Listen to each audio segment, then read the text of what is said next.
Hello world, from whichever time zone you're catching me from, my name is MG90. Welcome to my YouTube channel. If you're not subscribed to the channel, make sure you hit that subscribe button, turn on the bell notification to all so that you do not miss the uploads that come up. And the easiest way for you to navigate the channel is to head to the playlist, find videos curated for you based on your interest. So if you're interested in the Kutika podcast, you'll find a playlist for that. For news and trends, there's a playlist for that. Exclusive with MG90, a bunch of playlists that are created based on your interest. So the easiest way to navigate the channel is to head straight to the playlist and you'll find what you're here for. Consider becoming a member of the channel. Right next to the subscribe button is the join button. You click on the join button so that you can become a member of the channel. You support the team on production and a number of things that we're doing here, and we appreciate that. So barely 5 days since Geoffrey Waimwamba's son Muma was detained at the airport on his return from South Africa for 6 hours. His father himself, GBM, has been barred from leaving Zambia. So he was trying to fly to South Africa for a medical review. He had been cleared by the court and he was barred. So here the details. He posted this once at the airport. He was trying to board. So GBM says, I've been refused exit at Kenneth Kaunda International Airport to be attended to by doctors in South Africa, despite court's authority. The doctors will be out of the hospital for 21 days from tomorrow. Therefore, I'm not if I'm not attended to tomorrow, then maybe my being attended to will be delayed by a further 21 days.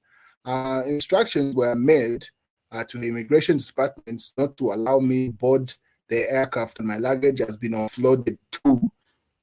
So he says, I remember seeing the court clearance for him to be able to go to South Africa for his medical review. And everything seems clear and straightforward until his son was detained at the airport for 6 hours. If you remember, I reported on that. Just watch one of the live streams or the videos on the channel. You catch up on that.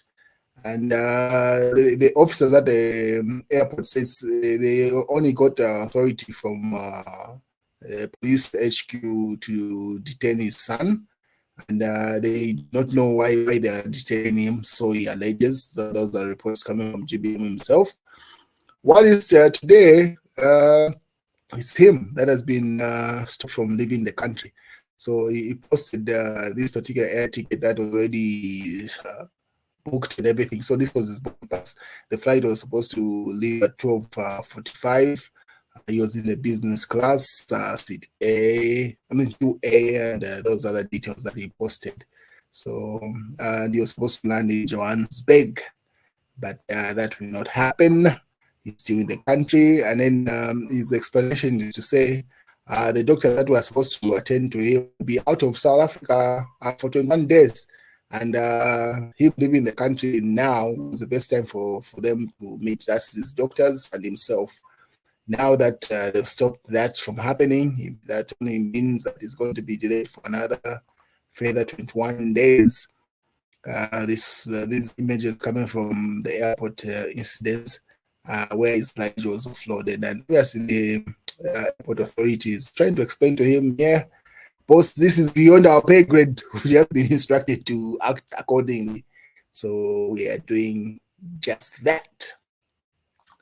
And obviously, Edith Nawakwi had a thing to say about that. Say the situation with GM has never happened in the history of Zambia, not even in Kaunda's purported authoritarian rule, where people would be barred from seeking medical attention. And she simply appealed to the UPND government to be humane before his situation also deteriorates to what Chimba Kambwili's situation was, where GBM is able to walk to the airport, let him get the medical clearance that he needs, our medical attention. And yeah, so that's the news. What is small stuff? I remember I told you that his posts seem to be a little bit vague, and I'm not the only one that has noticed. I'll show you later on. So he had this thing. This is Sampa. Stopping GBM at Kenneth Kaunda International Airport on flight to South Africa for medical for medicals is unnecessary and inhumane. No law stops him from flying out if there is no court decree. He can never go for good because his family and business are in Zambia. For his health's sake, let him travel, please. That's now Sampa appealing to the UPND government to say, there's nothing that's stopping GBM from flying out. Let him go. And the fact that most of his businesses are here, why stopping him? And yeah, so he's been doing this to adjust at the UPND government. I don't know what this strategy is. If they're falling apart, but anyway, you see, you judge. And then also someone in the comment section, Shipungu says, also politicians make sure as they try to put things in place.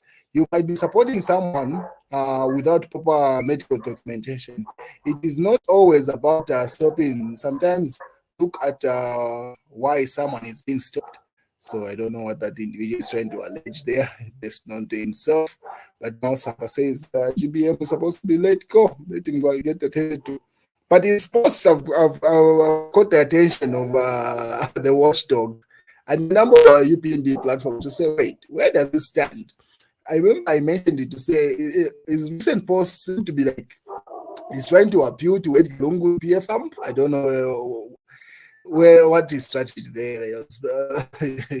It's no longer like pro UPND. Yes, he throws in a couple of supports for the UPND and does not delete these posts once he puts them up.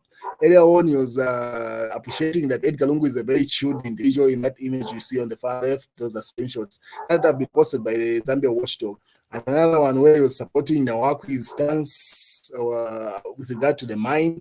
And the recent one of GBM being banned from flying out.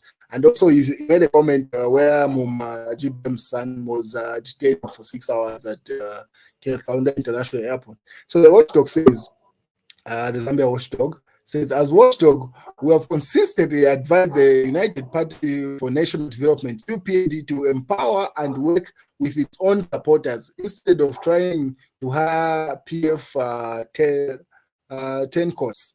So simply saying this issue of the UPND using people like Mao Sampa or alleged using people like Mao Sampa to do their dirty work, it's not playing out because eventually they start doing this. It's I don't know what Mao Sampa's strategy is here because you might say he's been neutral. He's been throwing a number of jabs at the UPND. So strategy anyway, we'll wait and see how it plays out. So it has been noted by the watchdog to say, it would be better for the UPND to just fund their own propaganda machine and empower their own people and who are loyal to them, and like hiring these people that have turned against Edgar Chabalungu and the PF, the PF Group A for Galungu and the one that Mao Samba is running. Because you never know how it goes with them. It's about their interest. If their interests are not being served, they switch courts, and that's what Mao Samba seems to have done here. Because his posts are doing damage more than good to the UPND. So that has been noted by the Zambia watchdog. I don't know what you think. Is he being neutral? Or is he just reminding them to say if it's some payment that is supposed to happen, they make that payment for him to continue advocating or being a good boy. Just like those people that were working for him, those were from America and Mr. Ground. They issued an ultimatum to Master to say, if you do not pay us our agreement, then we will review what you did for you to take over this PF2 situation. And that convention that took place at Mungushi last Independence Day. Anyway, wait and see how this plays out.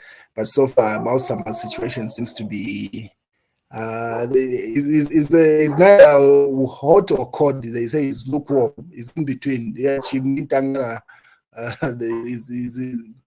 trying to be a good boy to both sides, which never works out. I'm pretty sure the UPND will not accept that. If the Zambia watchdog continues with this advocacy, say, look at this post, they might do something about it, and then it might hate Mao Sampa. Let's see how it plays out anyway. Maybe they're also constrained, if it's alleged to be true, to say the ones that had funded him So everyone is in a dire situation. They're afraid they might review what happened, the details of that deal, and vice versa. So everyone will just, it's a stalemate in short. That's the news, ladies and gentlemen. Make sure you click on the subscribe button, you click on the notifications to get the notifications of every video that I upload. I try to upload every week, sometimes every day of the week, but definitely each week you expect a video. So make sure you click on the subscribe, like this video, and there's much more on the playlist. So visit the channel and see you.